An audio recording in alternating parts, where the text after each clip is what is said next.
Alrighty, welcome everyone. I'm Teeaboo and I am here for Retro Monday OVAdrive. The last time we joined in for Retro Monday OVAdrive, we watched Perfect Blue, a very scary in its own very psychological way film. And before that, we watched a bunch of one-off things, so I think we're going to dive back into something with more than one episode. We are going to watch a show that has been on my radar for a while, but I have never turned my attention to it directly until now. Giant Robo. The animation, The Day the Earth Stood Still, the OVA. This is Giant Robo, the animation. It is considered to be a bit of a classic-y work. It came out in 1992 through 1998, so a multiple year, almost a full decade span of its actual release, which is really odd and interesting. Coming out of Phoenix Entertainment, a smallish studio, it seems, with not a lot of things in their backlog, and mostly hentai, including what I have heard as being a very well-regarded and weird hentai, Urotsuki Doji, which I think, if I remember correctly from years ago watching some video, I think is Digibro's favorite hentai, or Digine's favorite hentai now. I don't really know. Yeah, I checked it out at one point and was not into it, but cool. That's Phoenix Entertainment. The actual direction of this show is by Yasuhiro Imagawa, a name that should ring some bells, and who is responsible for not only direction, but also script, storyboard, and is given an original creator credit for some weird reasons that we're going to get into soon. Giant Robo is nominally based off of the OVA by Mitsuteru Yokoyama, a classic mangaka and originator of a lot of things, and according to some of the people on my Discord, hi GK, stands on its own apart from other robot manga and super robot things, and was kind of predated some of the genre conventions that we might be used to. But there was an old live-action adaptation of it that the rights for were held by Toei, and so when Yasuhiro Imagawa and his crew got the rights to actually reproduce and create an animation for Giant Robo, they weren't able to get the rights from Toei, who was greedy about the rights.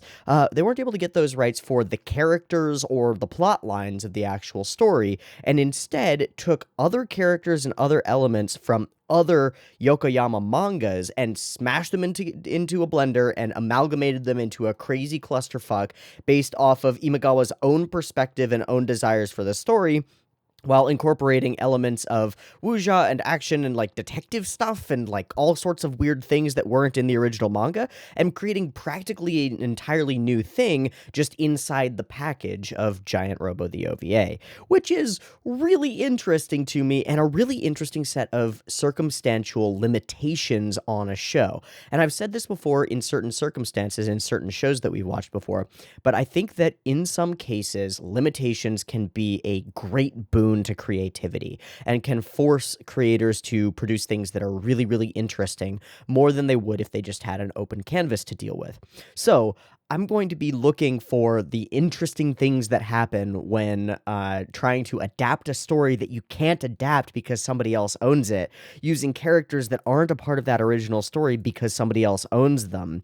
And you're just tossing a bunch of different characters from different zones of one mangaka's mind, and reskinning them and recreating them to be characters that fit the narrative that you want to tell, leaning on the tropes and conventions that this one guy, Imagawa, as an artist and as a creator, wanted to produce in his story. Creating something original out of things that are entirely unoriginal is a really interesting idea to me. It's like creating a jambalaya. You get all the pieces together and you create something new and spicy out of them, and it's all a mixture and a mashup of all these different weird things. So the worry going in is that it's not going to make any sense and it's all going to be dumb and none of it's going to click. And I think that we're going to have to probably do some legwork on our own to just put some things together. But I think the joy of this thing is going to be watching how well it does click, because a lot of people seem to really like this thing. And I'm excited to see what comes out of that fucking meat grinder of throwing all these different types of things together to create sausage. And will it create a delicious sausage? I don't know, but that's what we're going to find out as we watch Giant Robo the animation, The Day the Earth Stood Still, the OVA. There are 7 episodes to this thing. Each episode, I think, is the same length. I've only looked at the first episode, and it's 55 minutes long. So these are each about an hour long. We're gonna do them one at a time, probably. I doubt we're gonna do more than one at a time, but we're gonna do them like one at a time, and we're gonna get into it pretty much straight away. So I've got episode 1 of Giant Robo, the animation, the OVA, The Day the Earth Stood Still, up and ready to go. I downloaded it off of Nya. I looked through a couple of the different versions on Nya, and I grabbed the one that was like one person's good raws. I think it's Kagura raws, mixed with one other person's good subs that were all muxed together on Nya, and I grabbed that one. And then later in the world, GK sent me a link that was like, you should probably download this version. I went to it, and it was the same version. So, I think it's uploaded by an anonymous uploader, which kind of sucks, but that's okay. That's all the information that I can give you about it, because I'm not going to throw you a link to a torrent site, but you can go and find it on your own if you'd like to. Or you can watch the picture-in-picture version, which will have the video up there, and a link in the description down there for like Pixel Drain and BitChute and WeTransfer and Mega, or you can just watch the thing with my thing on it and with the thing in it, and you're done. Easy, easy, simple. Got it.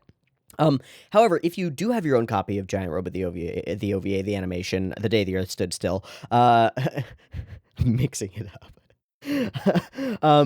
you can watch that version along with the timer-based version of this YouTube video just by syncing it up by waiting for when the beep beep timer happens, which will be coming at you soon. If you want to get these a little bit early, they'll be on the Patreon a little bit early. If you want to discuss them a little bit early, you can get into the Discord via the Patreon for like $1 a month, and that's a cool thing to do. Let's get straight into it. The beep beep timer to count you down to 0 is coming at you right now. Let's watch OVA, the animation, Giant Robo, The Earth That Stood Day Still. Beep beep timer.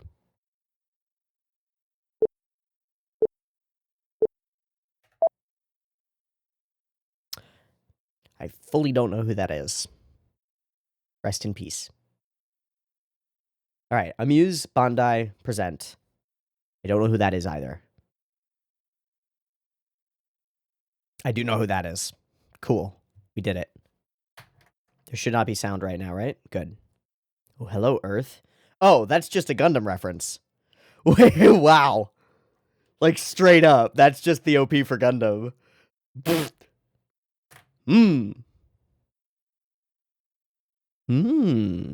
Shizuma Drive. Oh, sweet. We got magic stuff. And energy. But can we use it for nukes? Oh, we can use it for nukes. Look at that. Oh. Wow. They have smiling clan pointy things. Big. Oh, okay. They want to turn energy into big fire. Oh, shit. Okay. It's got a cool moon thing on its head. Kind of Gurren Lagann style. Oh my god. What the fuck? Wow. We are just revealing all this. Oh, hi. Oh.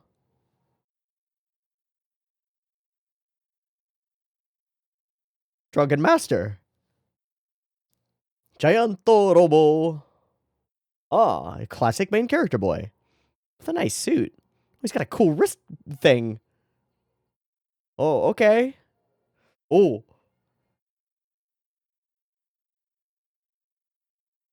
What a cut.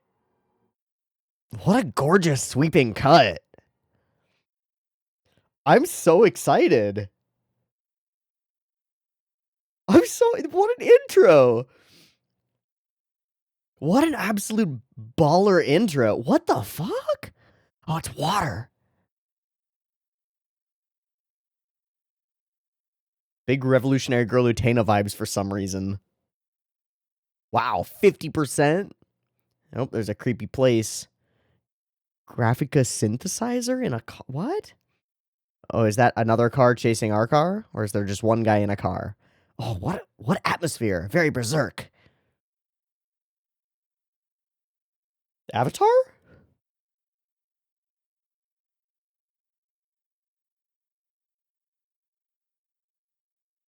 Big fire. Oh, this is so rad already.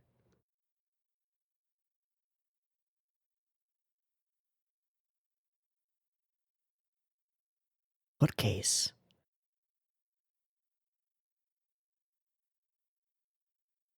Oh. Oh, what up? Oh, lines. Lines, direction. Color. Darkness. Oh, it's so rad. The visual language is so crispy. Oh my god, we're just cutting to just feet. Oh my god, that's where the case went. He's on a train thing? Oh, what a goober.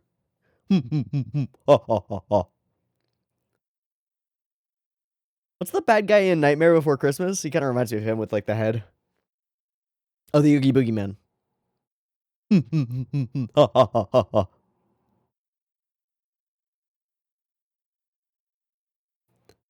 Oh, this is the doctor. Some guy who created the thing. Whoa. God can't help you now.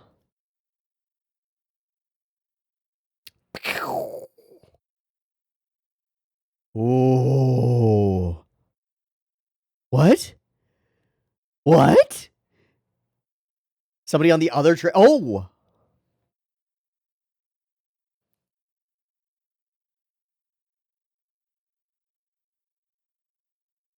Oh my fucking god! Action, action! Cool city. Cool scenes. Absolutely bonkers. This is an Indiana Jones movie suddenly. Saul. Whoa. Oh, okay.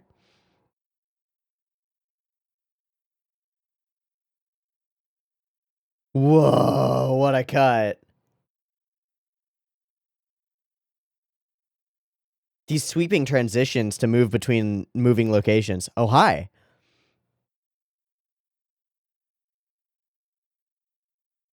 What? Metal Man kinda cute. Oh, no. Nice.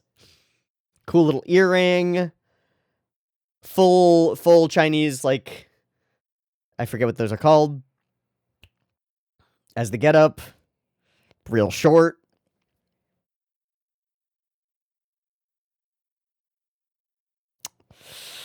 Many salutes. Oh, okay, bye. Oh, each one of the little pod things has little bee drone things in it. Oh, those are terrifying. Big fire.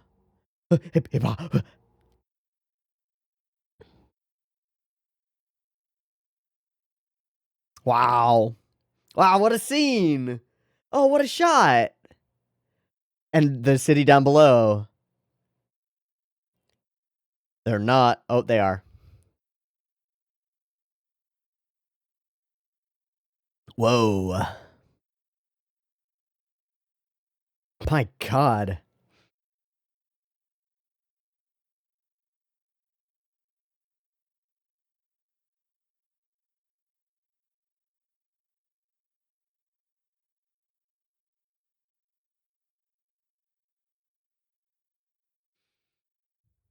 Don't use powers. Why not? It's a quick setup of a limitation. Okay.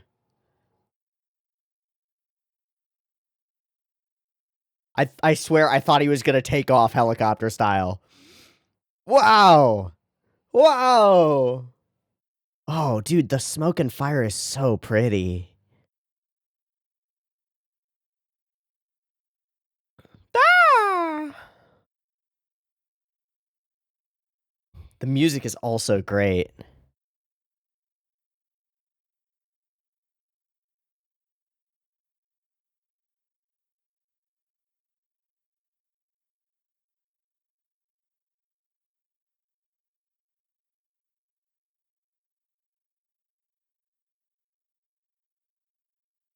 Turning it up a little bit. Wow. Wow. What? It's like a video game QuickTime event. What the shit? No. Uh-oh. It's more than a train. Oh my god, what the fuck? Oh my god, what? This is fully a Shadow of the Colossus bot or something. What the hell?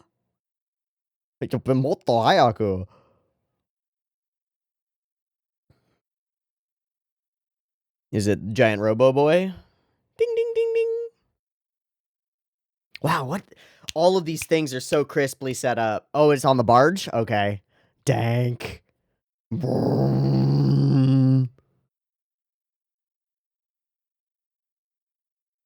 Bearing down on you.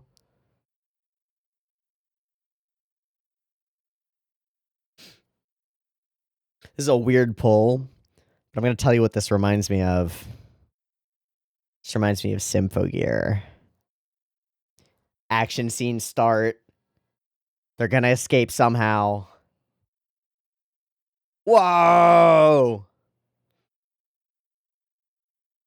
The giantest Robo. Boom! Oh! Oh, those spears going by are so good! Oh, I thought it was going to stop right in front of it, and it fully didn't. I love how all those roof shingles fall off. Will he pop out, and then a roof shingle will fall and hit him on the head?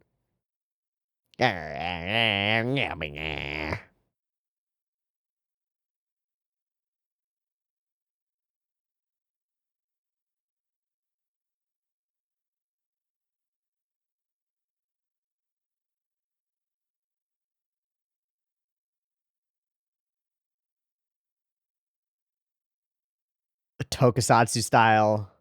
Godzilla style.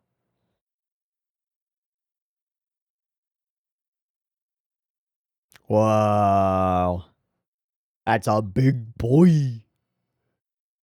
What's up?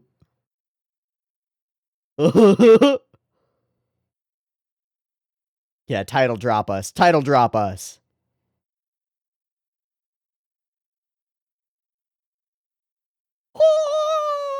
Oh, it's full tokusatsu with the foreground elements and the big battle.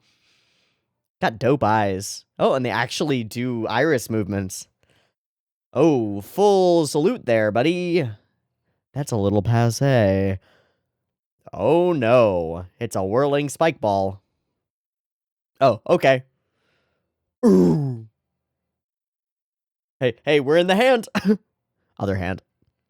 Oh. Oh. Dude, the fire and the smoke effects are so crispy. They look at that. That's so good. Look, it's so clean. Wow. Red. Hi.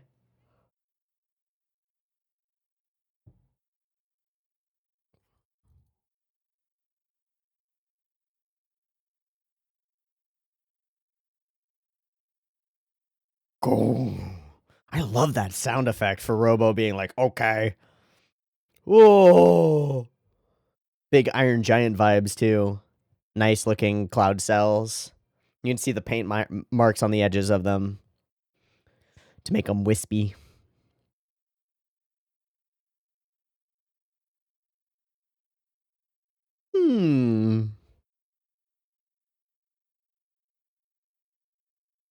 I love the staples. They're so weird and inhuman, but they make sense as like a ladder and a thing for him to hold on to. 7 days in heaven. Let's go. No. Are we fully going to the moon? Do we have a moon base? This guy. Uh-oh.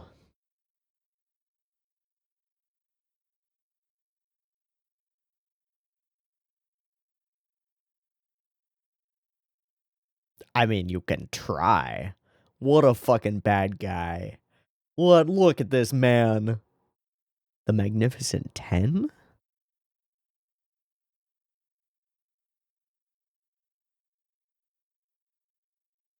Is that true? Yeah, I was wondering when we'd see something from this dude. Or chick. Could be a lady in there. Koi Enshaku? Genya. Wow, very wuxia. Got it. Immediately, I get all of these characters. So that, like, speed thing has to do with him glowing? What? So many cool elements. Still Earth operation. Yep. Okay. Well, that's not a nice salute. Cool.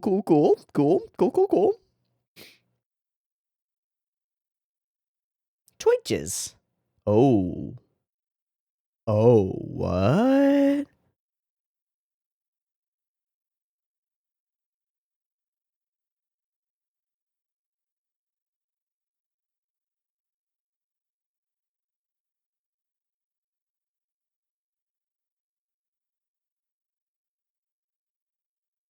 What? I guess this is Operation Big Fire. What the fuck? They're just cutting an arc through fucking Paris? Oh my god, it's a thing underneath Paris. What?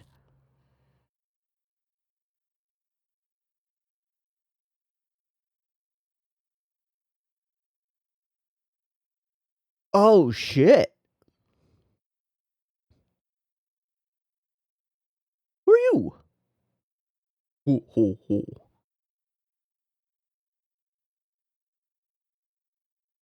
Aw, IPO.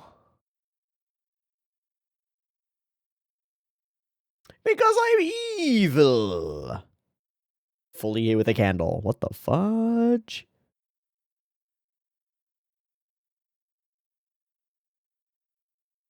Okay.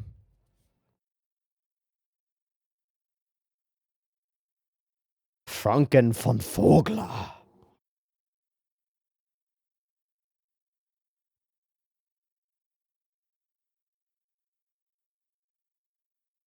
Whoa. Sucked into darkness. For the big fire.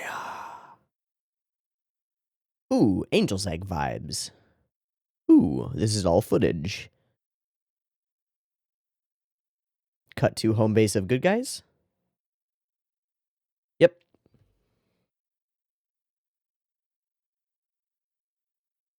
Sweet. He actually fucking did it! Oh my god!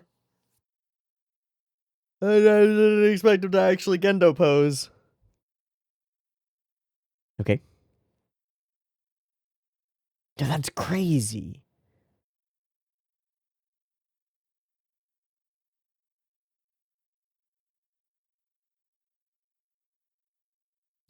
I love the sound effects all throughout. They're fantastic.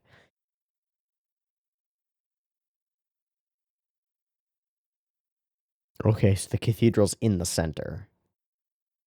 Got it.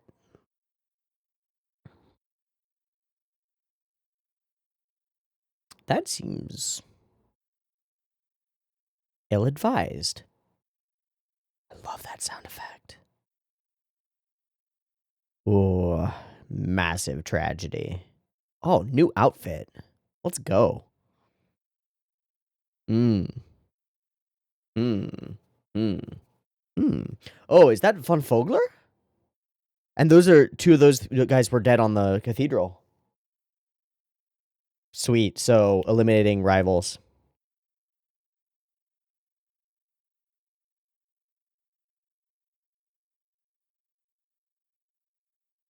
Sick.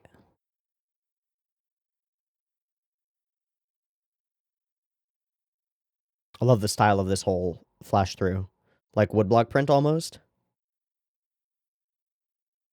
Yeah, useful for literally everything.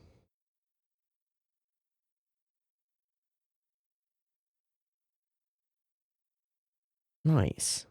Nice. Right, we fully adapted to it immediately. We won the Nobel Prize for it. Cool. Not the von Vogler drive. Who? Where? Well, clearly not.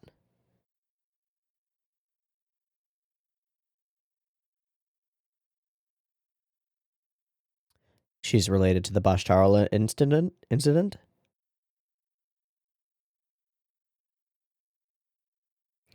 Big time threatened, yeah. Sweet. All right, good. We did find those scientists. Cool.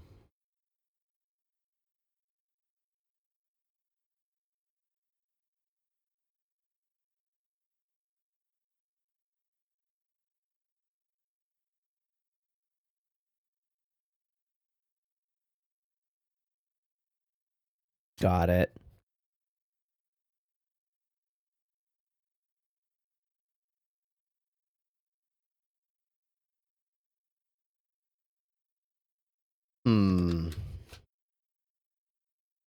Nice. They're coming for me? Yeah.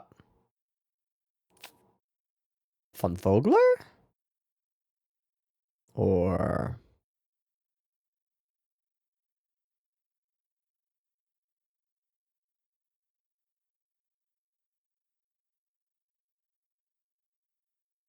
Greta Garbo? It's interesting.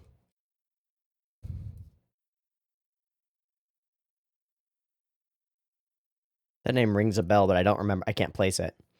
Wow. So that's just a place where we keep Giant Robo and do all the maintenance on him. Oh, fuck. There's a whole squad. I love his, like, pharaoh helmet thing. It's dope.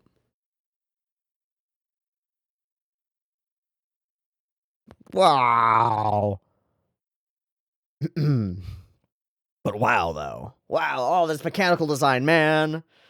It's so rad. It's so smooth, man. What?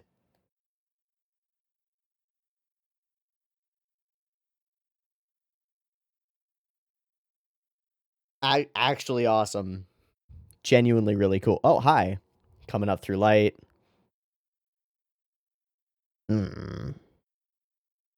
Oh, that's the drinking, breathing fire guy.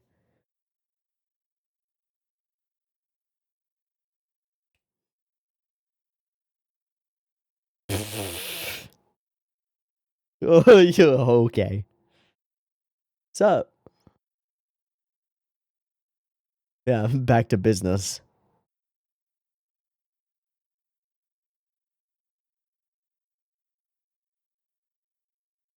That's mean.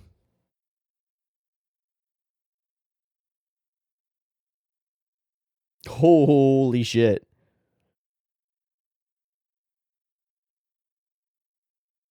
Uh-huh. Da.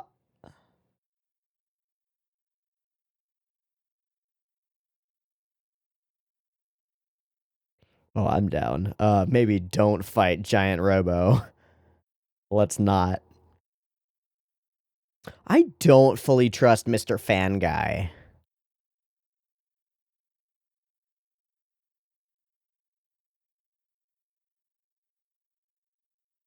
Whoa. Robo, punch this dumbass in the face.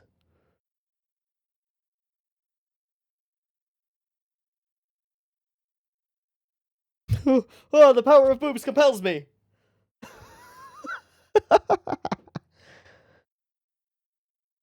Aww.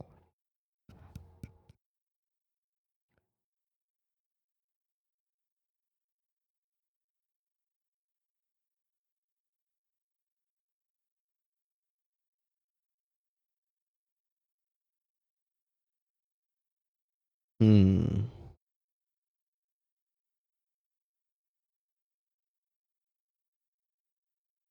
He's a little bit awkward with it.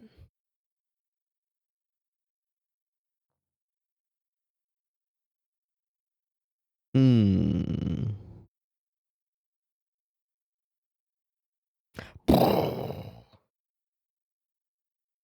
It's a sample of something, but I don't know what. Can't be.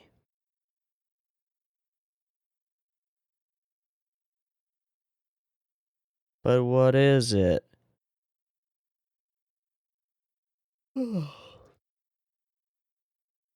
Cool clouds. He's coming, right? Oh. Oh. All right, the father passes it on because of his own fear. Cool. Fitting archetypes.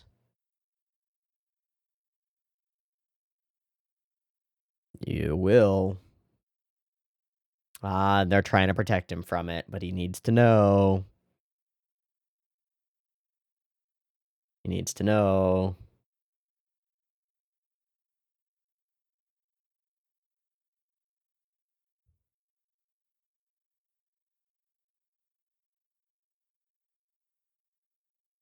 Mm-hmm.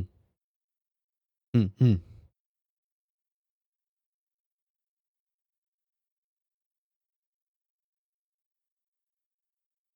He's fucking terrified, man.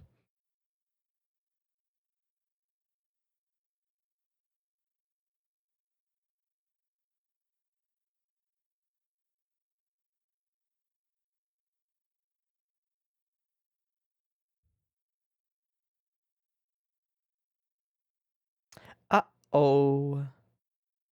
Wow, what a scene. This is so well put together. I'm really liking how this is put together.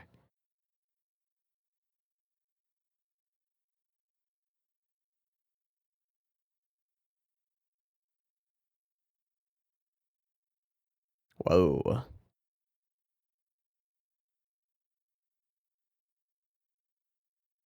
Battery replacement of some kind? Something like that, yeah.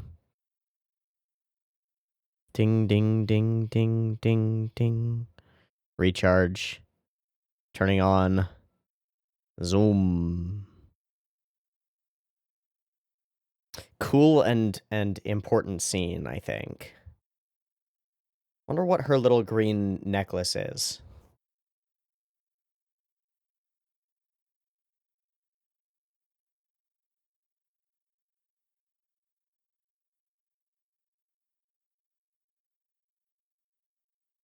It's pretty magical.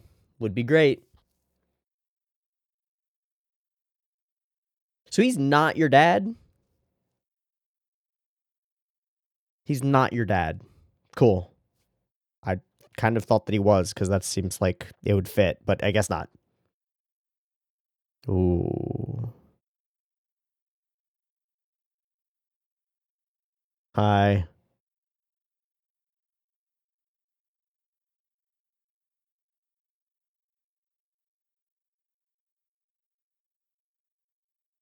You're old enough to drink.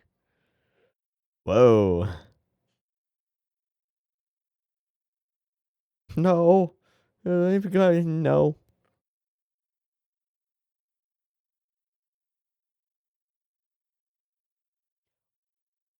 Oof. Oof. Oof. Uh, yeah, I mean you.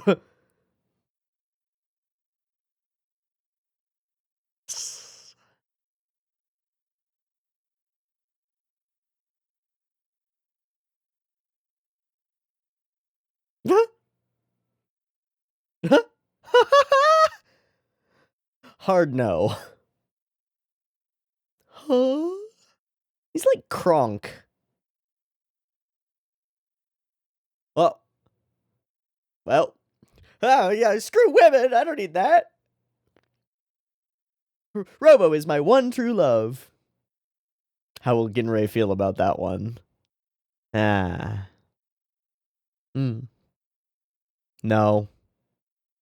No. No.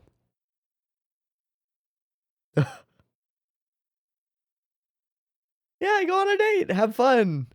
It won't be with me.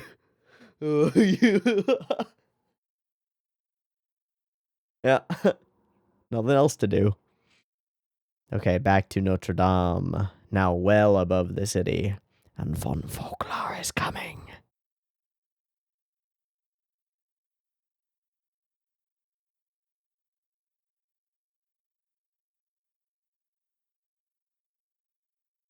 Ooh, another robot? A big robot? Could it be?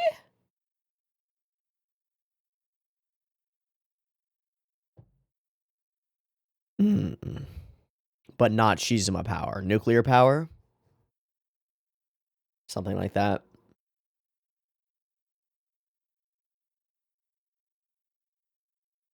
Hmm.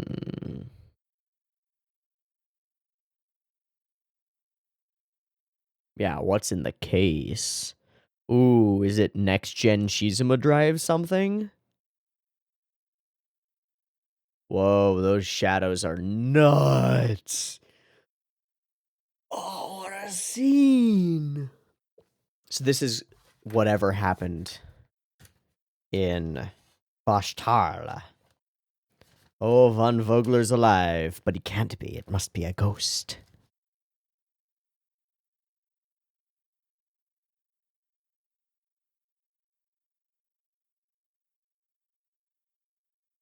Wow.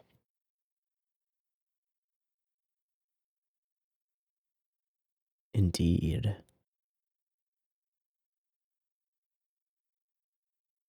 Damn.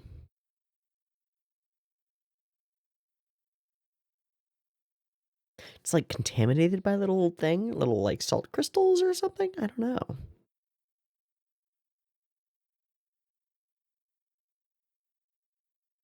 Oh, this is Bashtarla. Cool.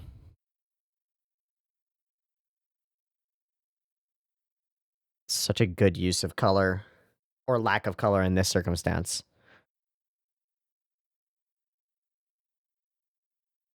What was Vogler trying to achieve out here? Whoa.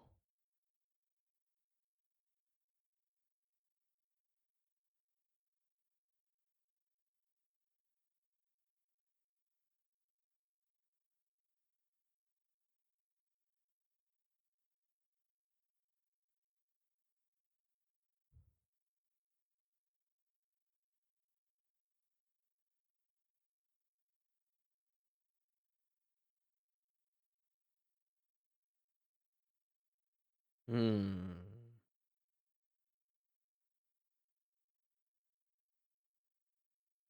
That's not Vogler, though. That's the professor, isn't it?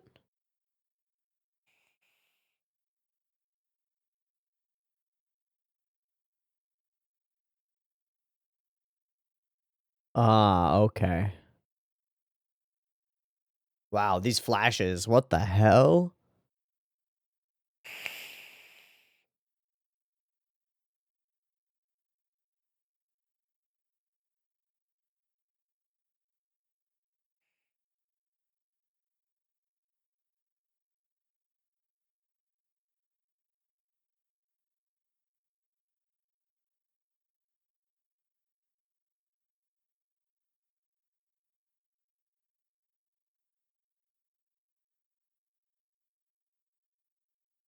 Wow. What an effect.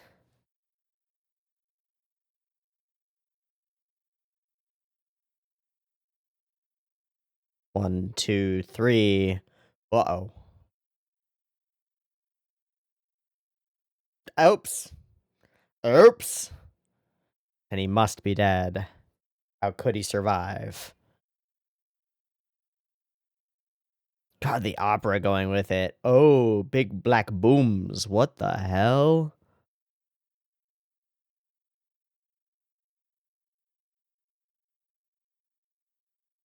Soundtrack choices are crazy, and I love them.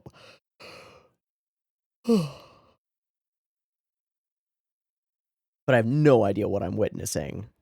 This looks like nuclear fission or fusion or something beyond.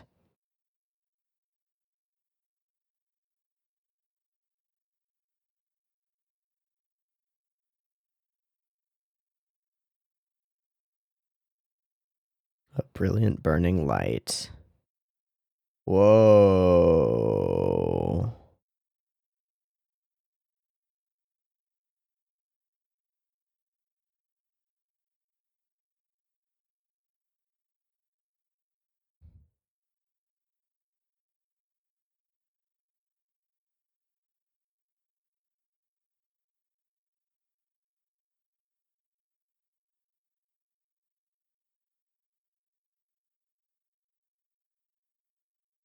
Oh, he's got one of those necklaces too.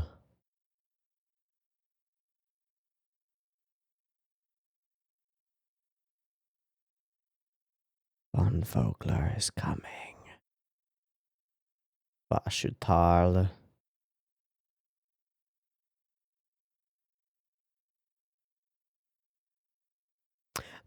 Answer this.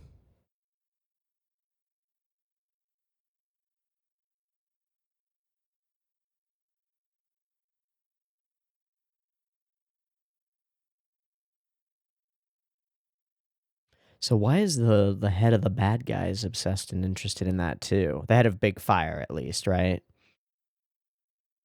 Whoa.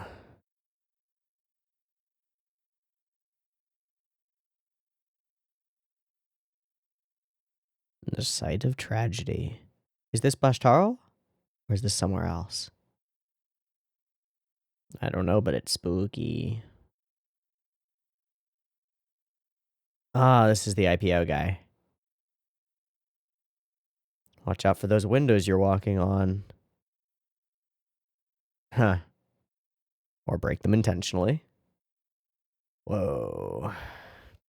Oh, this is in Notre Dame. He's still there.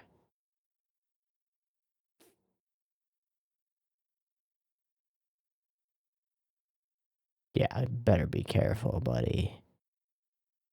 Oh, they're all there.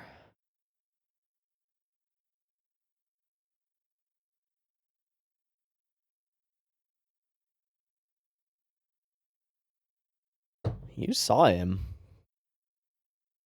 He's doing the great eye again. Once more.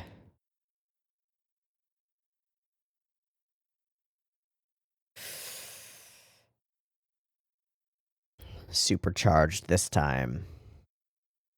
But they said they need the third one, right? Okay, a little more time. But why? We already have infinite renewable energy. Like, what are you trying to accomplish here? Trying to awaken God? You trying to become more powerful than God? I don't get it. Bro, I'm sorry, you can't smoke in here. Dude, you can't just leave the you can't just throw that. There's carpet. Breaking news, the airport is on fire.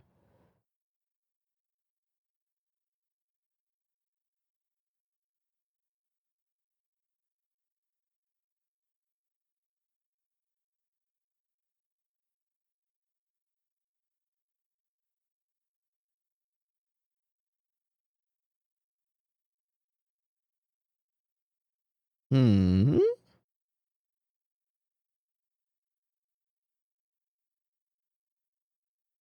Same book.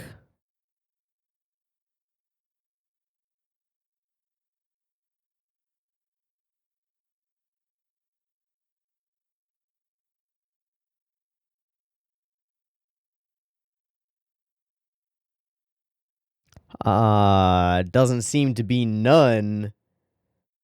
That's Ginray and that other dude.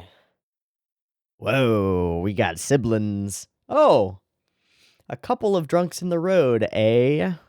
Hmm.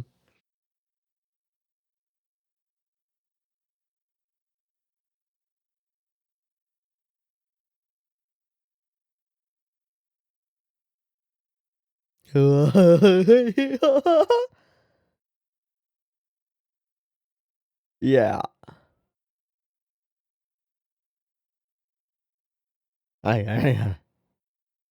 Okay.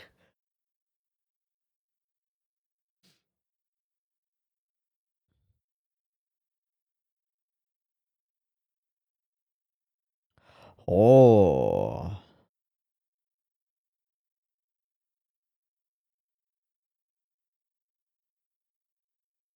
So many locations.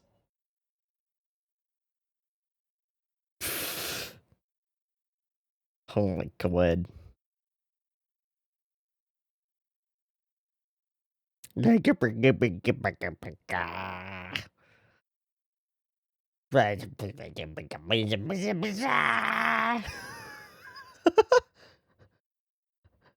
He's just pissed he couldn't go on a date with Ginray.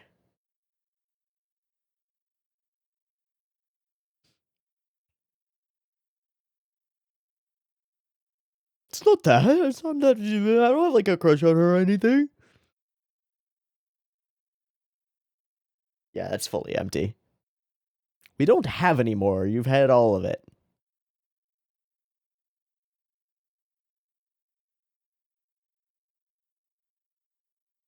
And then Daisaku got all the credit.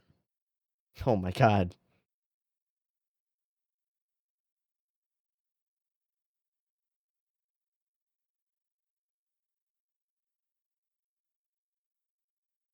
My man. That's Shell.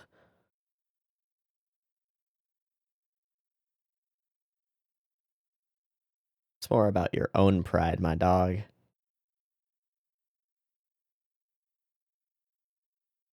Expato.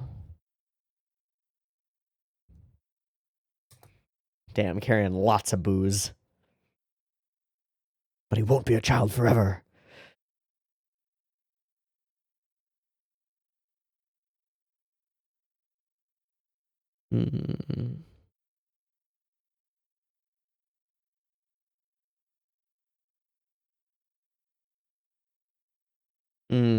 He's got the weight of the world upon him. I actually like that we're not super focused on Daisaku because he's kind of a simple character, right? We're focused on all these people around him.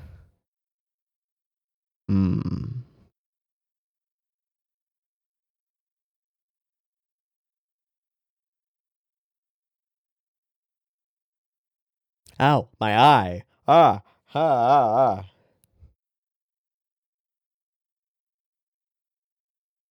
heavy burden he must bear. Okay, so his father's the inventor of Giant Robo, not the inventor of the energy system. Got it.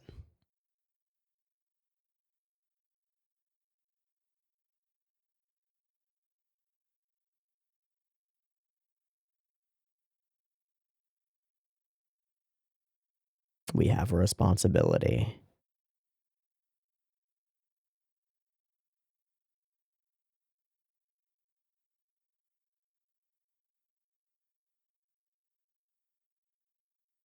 Was that a good thing?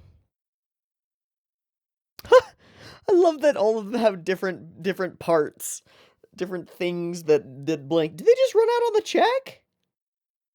Oh, y'all gotta leave money. Where's the justice in that?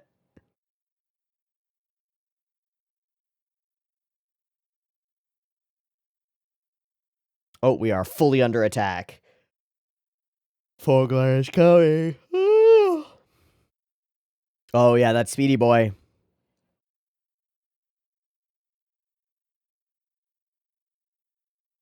Whoa. Whoa. I don't think so, guys. Oh. Oh. Crap. It's not just Speedy Boy. Oh, he doesn't even need a lighter. Well, it does. Those were just the maintenance staff. Oh. Is he fully phasing through a wall? Or a floor right now? Shadows. That's crazy. What? Whoa. So Wuxia. Alberto the Impact? That's a fucking sick name.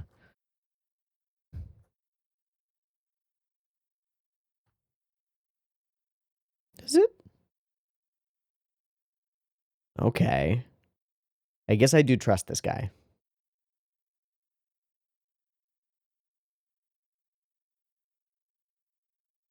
Yeah, out drinking. Oh, Daisaku, let's go. Daisaku, sorry.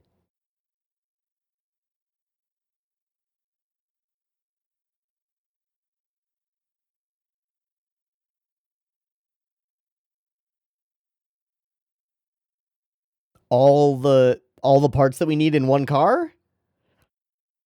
Probably put the briefcase in one and the doctor in another. Ah! Oh, shit. Whoa! Whoa! Whoa. Yeah! Oh. Did he just drill with his cigar? Whoa.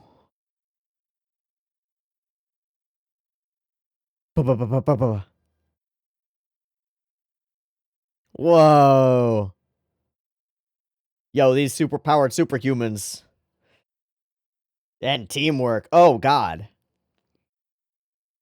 Triple cut. Ah. Everybody got powers. I did something. Oh, the impact. Does he just create, like, force? It seems like he just creates force. Uh-oh. And they're here. How do you fuck with this? Oh, what a reflection! You remember him, Daisaku? You know this guy?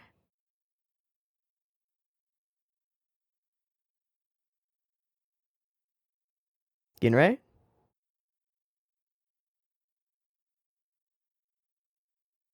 Oh, it's the boys! What up, boys? Back just in time.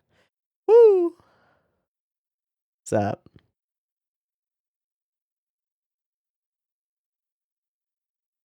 You cannot. You super cannot, Taiso. You are sacrificing yourself and you know it. Uh-oh. Well, Taiso's dead. Ripperino. Hey, no, somebody else has a shotgun.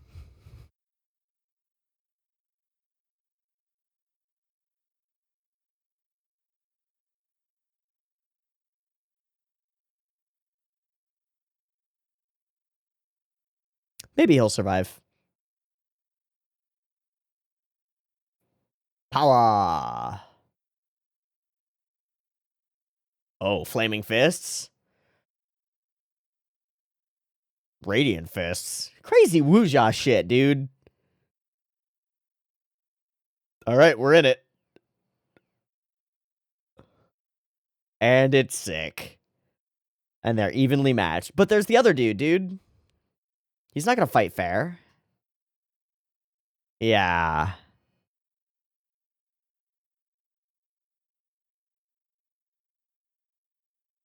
It's fucked. Okay, but Giant Robo's there. Yeah.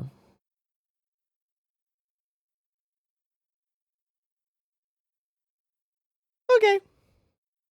Whoa. Who is Greta Garbo? It's such a name that I super recognize.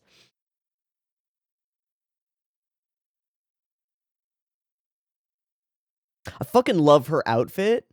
How it's like the classical. I can't remember what that outfit that robe is called, but then it's also like a cropped like short jacket. It's so sick.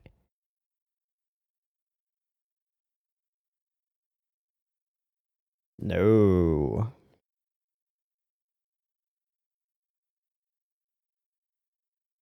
It doesn't have little white dots.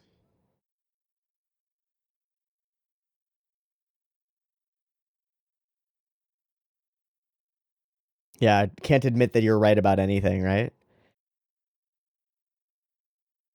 Because it's the thing in Bashtar. Righto. Hmm.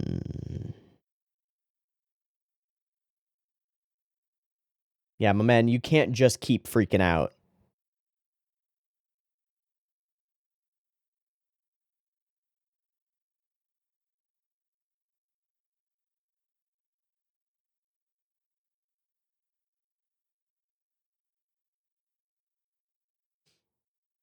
Pressure, pressure, pressure.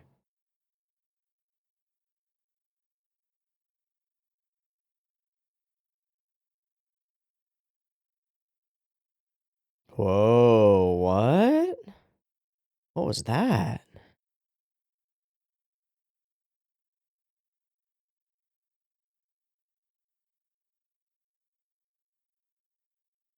What?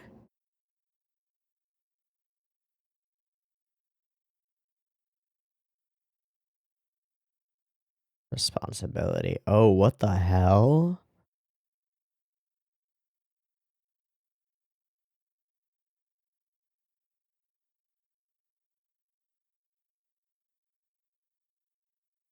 Oh, now you're gonna die.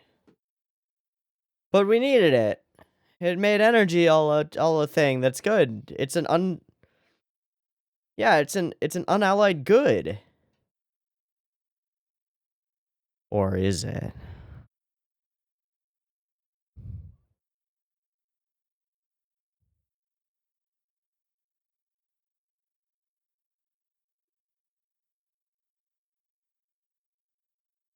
It's got the eye on it. It's got the big eye on it. Is that Vogler? It super is. It's not. Okay, never mind. Sorry. No! Absolutely not. Oh boy. Oh boy. Wait, is this a freeze frame? Is this an end? Oh. Go. Oh, hey, dude.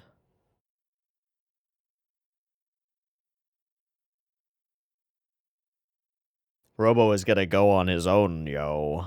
Yeah, he's peacing out. I must leave. Yes, but Robo knows. I am Robo. I go now. Ignition. We're so sick. Those clouds are awesome. These big sweeping shots are they're so like smooth that you hardly notice that they're happening, and it's just the mark of some greatness going on here. It's truly incredible.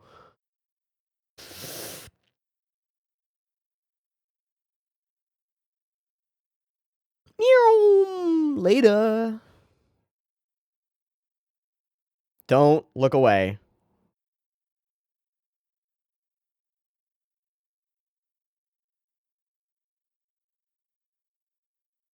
No? No.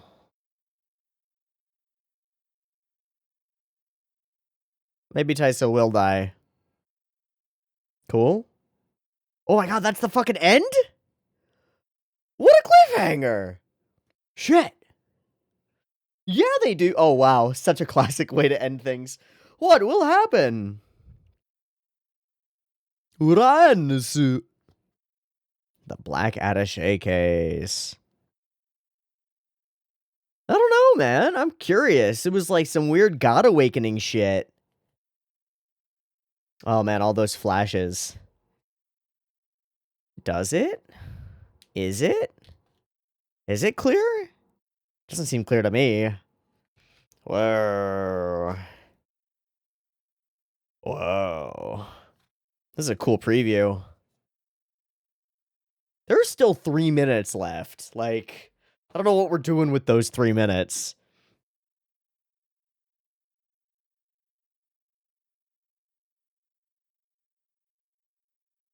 Somebody let me know if I shouldn't be watching this, but for right now, I'm gonna watch it because it's dope. Sorry.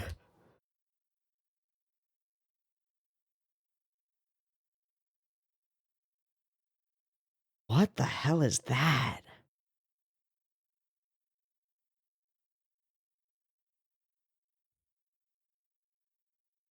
Is it? What are you trying to create?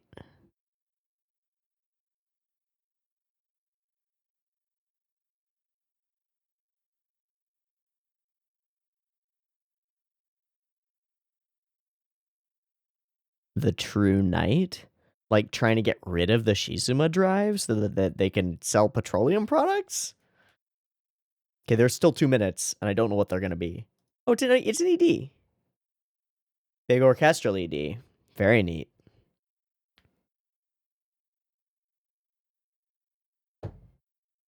Or I guess not really an ED, it's just a credits roll, right? Still, that's fine.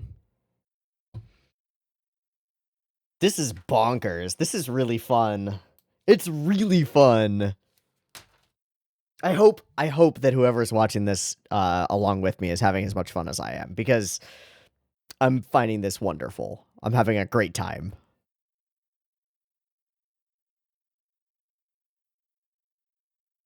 The characters are cool and weird. The art is great. The character designs are great. The flow and pace and efficiency, as far as I can tell, is fantastic. The soundtrack is great, and the choices of soundtrack are fantastic. The big operatic piece for that whole segment is amazing. And then sound effect choices like the goom of Giant Robo when it answers a request or like an order. That's iconic, and it's immediately iconic to me. It's cool. It's cool. Oh, it's cool.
Boom. Episode 1 of Giant Robo. The OVA, the day the Earth stood still, the animation, the thing.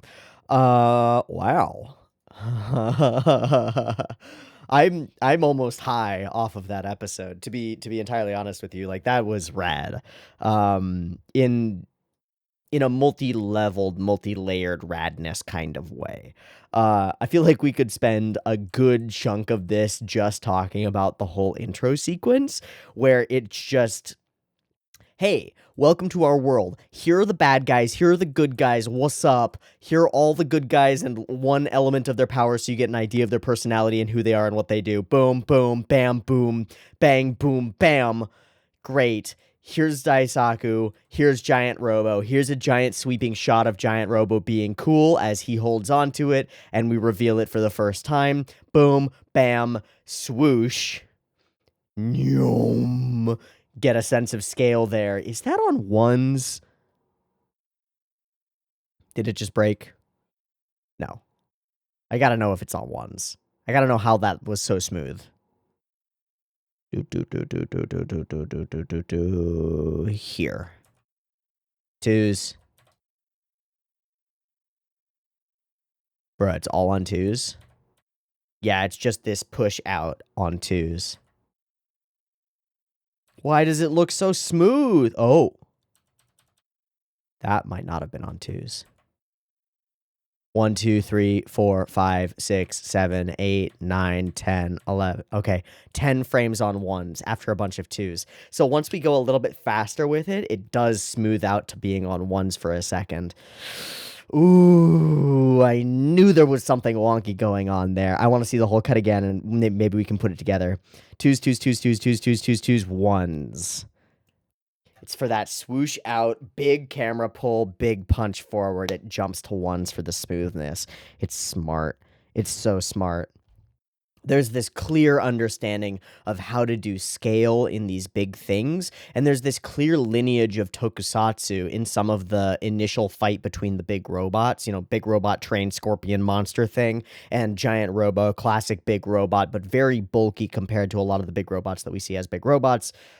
fantastic designs either way, really cool looking, I think. The idea that he doesn't pilot the robot is very early robot sort of thing, like very early robots, no piloting, you just call the robot and the robot helps you, and that's cool in its own way, but it's not like self-control of robot. It has a very different vibe to it. Because I think we would get a feeling of like Daisaku having this power himself if he's the one who gets in the robot. And that's part of the idea that we play with a lot in Evangelion, and we play with a lot in Gundam so far, is like it's the power of the person piloting the robot that generates the power of the robot, as well as the mechanical power of the robot. Whereas here, he just sort of calls it and is like, do a punch, and the robot does it on its own, and the Robo has the chance of like leaving the nuclear facility and going and helping him of its own accord, implying that it's got its own sentience of some kind, or at least a program prerogative to protect Daisaku, and that's really interesting. But I'm getting into the weeds now, right? All of this spurred by seeing that cut being on ones and thinking about the nature and the implications of why Daisaku stands on the robot and isn't inside the robot, right? That's one teensy, tiny, little, tiny element of this big-ass thing. And frankly, Daisaku does not seem to be a focal character at this point. It seems to be more focused around Ginrei more than anything, which tracks with the way that her voice actress is listed on my anime list, but you can never really trust those because sometimes they'll list them out of order because like a higher name voice actor or a voice actress is playing that character, and so it's not really that they're the main character, it's instead that like they're the main voice actor or actress or something like that. But it does seem like the plot focuses around these people who are the survivors of this Tarl incident and unpacking the history around this fucking crazy Franken von Vogler or von Vogler, which I love the pronunciation of, by the way. It's a great name. All of the names are really great, I think. And his desire to create this like power of night or beautiful night or something, and we don't know what that is, but it's interesting. And then we contrast that with the ability to generate all of the free energy that the world needs in the coolest way, and then of course Big Fire being somehow against that for some reason. Now we do put Big Fire up against a giant ammonite and like dinosaur fossils, so I think there's a pretty clear implication that they are like organized petroleum, as a guess, but I don't know. This whole opening scene and the choice in general to have them in these red cone head cape things so we can instantly recognize them is really cool and a little wonky, right? Like cone head cape things have a pretty clear reading in a lot of cultural significance. But also we see all these crazy monsters and crazy robots, and this thing is like straight up a Sonic villain and laser blasting monster bad guys and then the good guys. There's a propensity, at least in the first half, once we get into sort of the second half of the episode, everything starts to feel more coherent, and it's weird to say when there are giant mega robots and superpowers and fucking crazy shit and like wuxia people jumping around and fighting, but it feels more grounded in that everyone is on ground most of the time and like jumping between things that are real. But in the first half, there's this propensity to put characters on just black backgrounds. We see it later when we get a character walking and it's just the character's feet on nothing, just walking across. And we get it a lot in the intro sequences, and it's like these isolated characters with nothing in the background. And it's got this strange focus to it that I think is actually really interesting. It's neat. Tech is obviously so much further developed in this world, but in weird ways that are like predictions of technology and not actually like organic generation of technology. Like, why would you have a giant fucking synthesizer thing with all these dials and shit in your car? You just wouldn't. But it is also a giant screen inside your car, which is kind of cool. Style over everything in this intro sequence. The rain, the dudes, some Lupin vibes in a weird way, with the way that characters have like big hands and unique facial features, and a lot of focus on like distinctive features like their eyebrows being really important, and like simple single features like the big nose or the big beard or the weird hair or whatever, or like the eye thing that Alberto has. all of these different things that all these characters have that differentiate them immediately and make them really crisp, clear character designs, I think is fantastic. And then there's this huge focus on light and shadow, and that's going to carry through from the beginning of the thing straight through to the end of the thing. And it's going to even get stepped up a notch as we go through our epilepsy-inducing flashing sequences of von Vogler and the tragedy of Bashtarl and what happened in that lab moments before tragedy struck and what's really going on there. But we get our first dose of it here with Spooky Castle on a Hill. And this is the first time that we get some fucking archetypes, right? I mean, I guess we get them in the very beginning as we see archetypal bad guys being bad and archetypal good guys being good, and like, oh, I'm part of some organization that is trying to protect things. But he's standing on top of what looks like a lighter, right? Like this kind of, at least to me, it looks like a lighter here. So I don't know what to think about that. We get all these characters jumping in and showing that they've got cool powers or cool abilities to throw stuff, except for that dude who just sort of zooms by.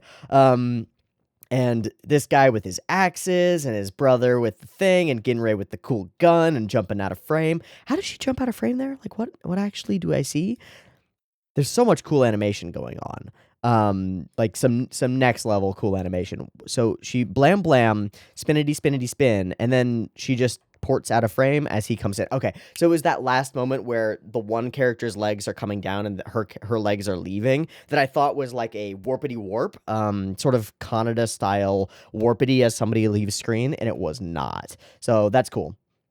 But fire burns, and then fire transitions into running through fire, and it becomes Daisaku, and that's crazy. But then we get to archetypes, right? Like hard archetypes, super clear, easy to read stuff. Creepy Castle on a Hill is like the most classic thing, right? I put this in my D&D characters ended up in Ravenloft for a while, in fucking Barovia for a while. And I was like, you're in a creepy dark town and there's a big spiring like hillside cliff thing and a giant castle on it and lightning flashes, and they're all like, got it, vampires, bad guys in the castle, let's stay away from there or go kill the vampires. Immediate, easy archetype to read, and that's why it's here, right? It's like, there are reasons we're going to a big rainy castle in a fucking area, and then we jump inside and we immediately get what's going on here. Meeting of bad guys being bad, standing in front of big fire. This is big fire. Done. Fucking done. Easy. And it's also like old and big and like there's scale around them, and they're at this long table, and there's somebody who bridges the gap between these characters. And it works really well. And he's standing at the center of this long table, disconnected from everybody, but the focus of attention for everybody. It's really neat, man. And we put, like, he seems to be maybe the main bad, or maybe he's the main bad, but either way, they are at the far ends of the table, and we learn who they are through the way this guy acts toward them, right? Not because they sit there and they go, I am the great Alberto, blah, blah, blah, blah, blah, blah. No. That's not how you get villains to be scary. One of the best ways to get villains to be scary is to look at an underling and see how they are treating their boss. Because if they're fucking terrified of their boss, you should be too. Really clever, really crispy writing, like super simple stuff. But I bring it up because it's the first example of the really clever, really crispy writing that we get throughout this thing, which is the way that characters treat other characters teaches us how we should think about those characters all the way through. Whether it's the Doctor or Daisaku or Ginrei or whoever, like, we learn about those characters because of the way other characters act toward them. And I love this sequence because he's like stuck in the middle of these two briefcases, unable to provide the third. And it's kind of cool and it's kind of fucking scary, right?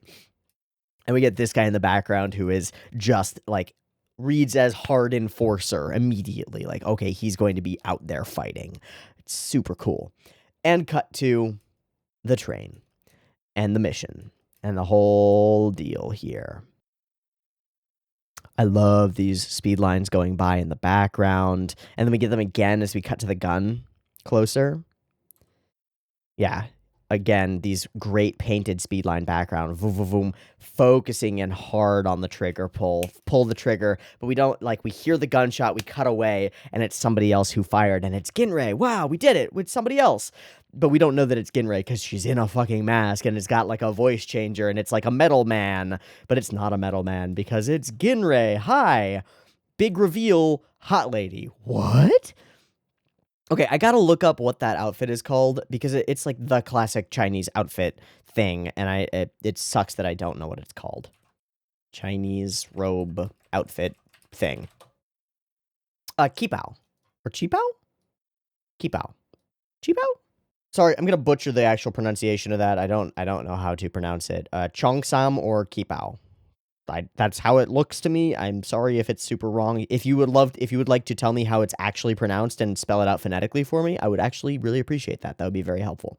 Classic Chinesey dress thing, really cool. And then it becomes very different later because it becomes not this like tight-fitting single-piece dress, but instead like a short jacket over like a classic like tank top or t-shirt with like another like skirt portion as well. It's just rad, but we get this whole sequence of her saving the dude, and these sweeping shots continue on, and it's dope as hell. Big mechanical stuff, over-the-top mechanical craziness, cool shots from down below that then demonstrate to us that this is like a real city that we're going through and there are real stakes to explosions happening here, and it's scary. These flashes of light that reveal stuff to us, really wonderful. And we meet all our characters, and again we see our characters interacting with each other, and that giving us the grounding for how those characters are. I love this sequence as they are running down this train as chunks of it just evaporate into debris, and they're just going, running away, section by section immediately after. Yeah, here, this whole cut.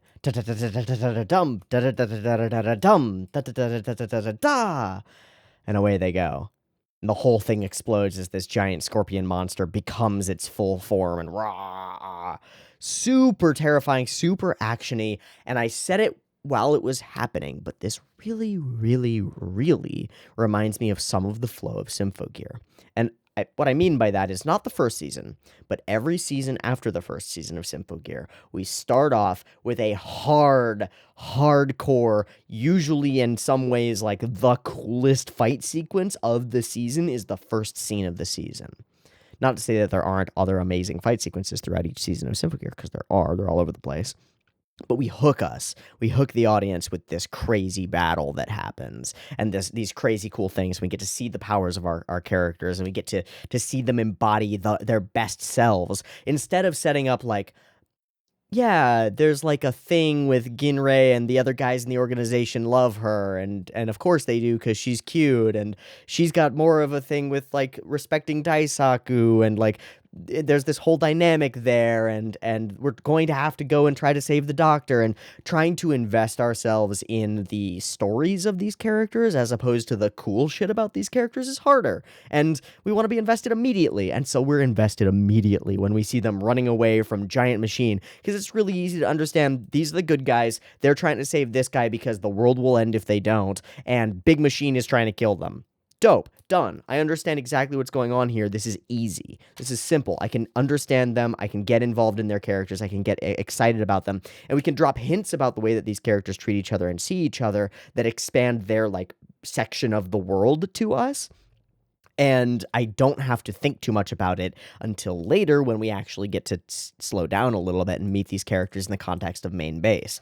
But we do get to drop little cool things like them being able to hear other people coming in and like having comms and stuff, and the big barge, and then of course the reveal of giant Robo itself. And it's fucking dope, and it's super big, and it goes for a punch, and big sprawling thing, and we fight it in this place, and we jump from this moment.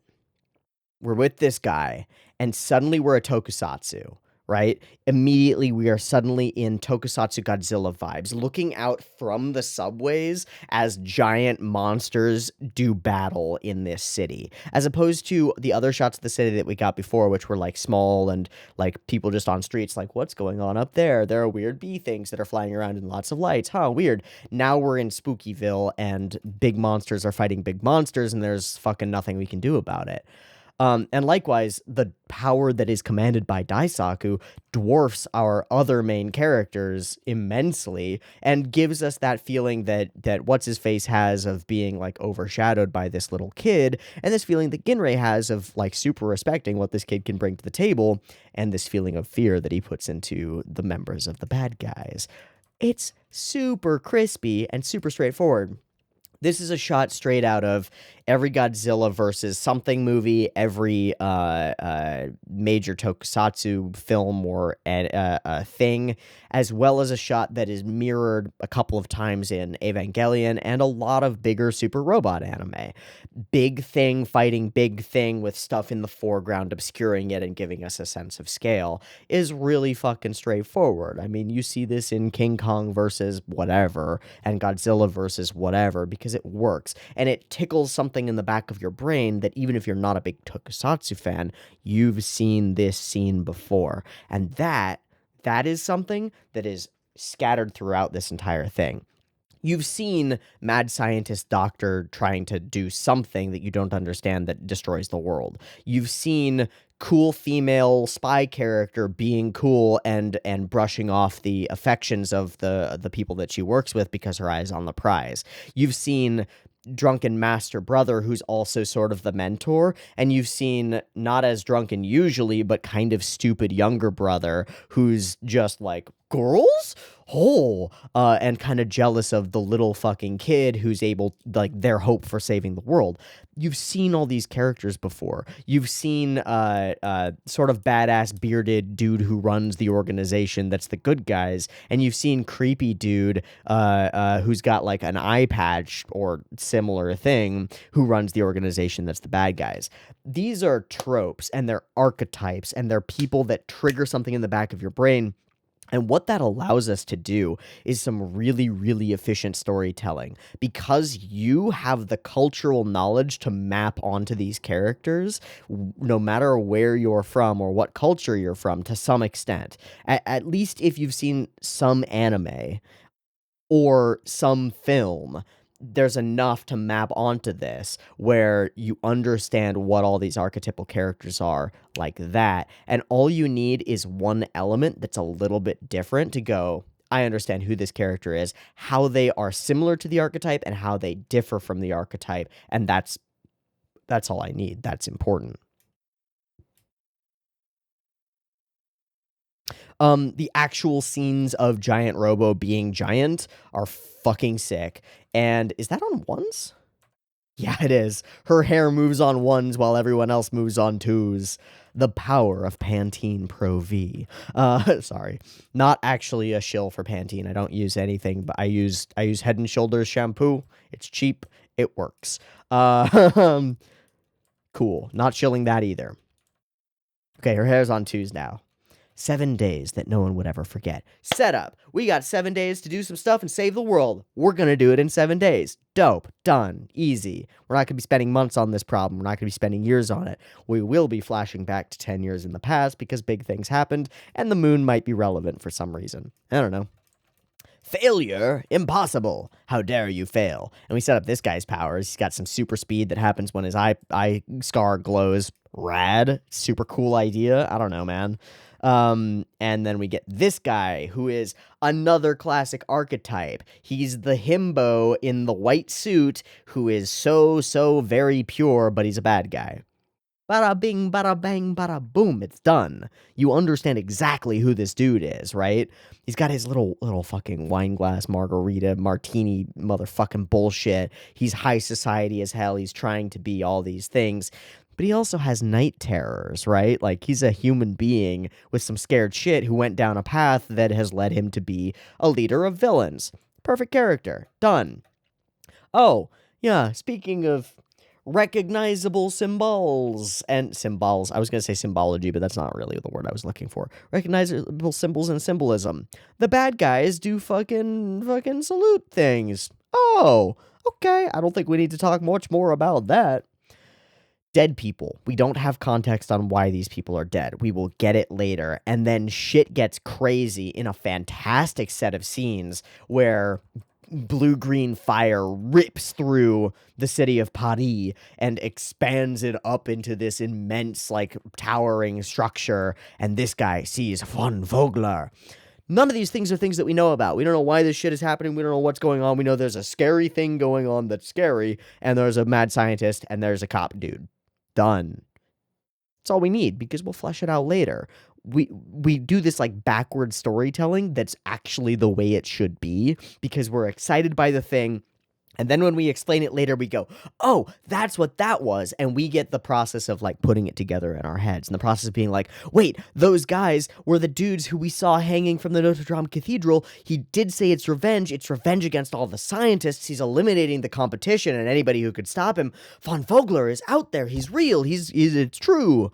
And we get to put that all together ourselves in a really fun way. I think it's lovely. I think it works super well. And I think that this whole scene is super majestic. I mean, it's awful. Tons of people died when the city split open and this thing. But it's also super, super rad. You want to see bad guys be cool, right? Like, if your bad guys are just like, I'm bad, what the fuck's the point? The bad guys got to have, like, some coolness to them. You want a rad bad. And this is a rad bad. I don't even know if Von Vogler legitimately is alive, right? There's an implication later when we get the whole flashing sequence that Von Vogler isn't alive, but his, like, mentality and mindset lives on in Pretty Boy in White guy, right? Like, there's a solid implication that that's what's going on here, that he, like, birthed a god demon or some shit, and that guy is leading Big Fire. But I don't know. It could be Von Vogler. Or it could not be Von Vogler.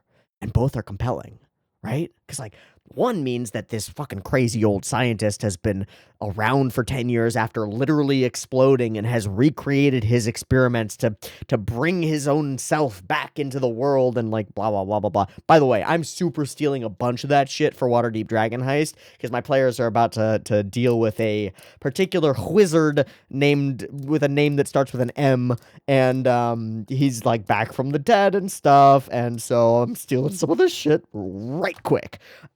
It's fantastic.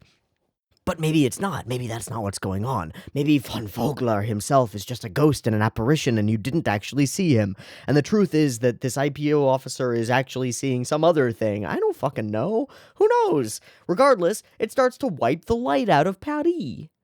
Oh, well, that reads pretty bad. I don't like that. We just set up that the untrammeled, unalloyed good in this world is this drive that lets things work and have power without using other things. That's sick. That's cool. Okay. Well, it's going away. Uh-oh. That's bad. And then we get our time to chillax a little bit. Not really to chillax because we're doing other things, but to observe and report, you might say. So yeah, here's the transition into her other outfit where she's got this like thin ass pencil skirt, nice, and this cool short jacket that she then wears open a lot so that we can see the necklace that she has, and that she's a little bit more casual in her daily life, right? Because the keep out cheap out thing is a little bit formal. Oh, there it is. Yeah, I don't know when she took that shit off, right? It's open. I guess she's undoing it right now. But it's now open, and we get to see the thing, and it gets a setup, and it'll ding, ding, ding, ding, ding. It's the one greenish, bluish thing in the scene. It's right there. Okay, what's with that? I don't know. I love her character design. I like the green highlights in the hair. They give this... It's a hard line to walk to give your characters solid black hair in an anime. And her hair works really well as reading to me as solid black with a tint of green to it, as opposed to being green, right? Classic anime stylings, you don't give your characters dark black hair. You give them like green hair with green highlights. No, dark black, green highlights. It works super well. And then the blue eyes, super rad, super pretty character design. Not just in terms of like, oh, that's an attractive character, but like that's a cool character design. It's super cool. I love this whole background sequence as we show these guys in like woodblock print. I mentioned it before. It's reminiscent of a lot of the imagery that we see of like old inventions, because a lot of those are woodblock prints, right?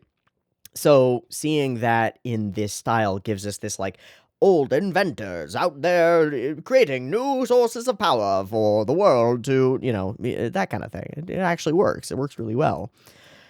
Planes and trains and automobiles. The power source is now as common as air and water on the Earth. The OVAdrive, great inventor. Yeah, okay, great. Done. Easy. And it powers everything from lighters to watches to everything else, to planes, trains, and automobiles, and it's dope as hell. And we get our footage of the guys, and we get him being scared of von Vogler, who is coming, and he is, and this cool reflection, and the location, and we drop the thing, and I need to look up the Greta Garbo, because who is that? Oh, she was the actress. I know who Greta Garbo is. Yeah. Anna Karenina. Yeah. Two-Faced Woman. Lots of movies. Silent film all the way through, the like transition into speaking films. Cool. That actually does give me. It's interesting that there's something in the anime that's named after like an old silent film transition into speaking film actress, because a lot of the style of a lot of the things going on do read as like classical black and white film and cinematography. There's this vibe to it that definitely harkens back to some of those things. And I guess part of that is like the whole train sequence at the beginning. The idea of like bad guys on trains fighting good guys on trains is the coolest fucking action sequence that anybody has ever even imagined. It's the craziest shit. And then, of course, because we're in animation, we can do anything with it. We take it up 4,500 notches up to giant train mecha scorpion fighting giant robot man. And it's fucking sick. I got nothing to say, but it's goddamn sick. Okay, we enter into this sequence, and it's some of the coolest mechanical animation, man. I mean, it's cool. I love, as we see these characters come out, there's, like, this guy in the background has so much character to him just because of the body language of leaning out the front of his little control booth thing and just being like, yeah, I'm a construction worker. I'll work all day. I'm here to serve and maintain Giant Robo. I'm working for the greater good of mankind. What's up? They've got real character to them. And then we get this guy who goes by who's also got body language, but he's like excited. He's like holding the edge of the thing and looking out, right? As he goes by, he's like, "Ah, there's something to it, man." And all of this mechanical stuff comes in, and it just continues. It just doesn't stop, right? Things chunking in and things clunking out and things sliding by. It's all really smooth and really crispy, and I like it a lot. I also like the way that we deal with shadows and the desaturation of color. We just wash it to flat. It works great. Like unpainted minis, kind of. Brothers, meeting brothers, loving girl, easy peasy. Little boy gives the thing. Brother gives him some serious advice that's like, no, you got saved by him. Also, do you want to fight Giant Robo? No, you don't. Chillax, bro.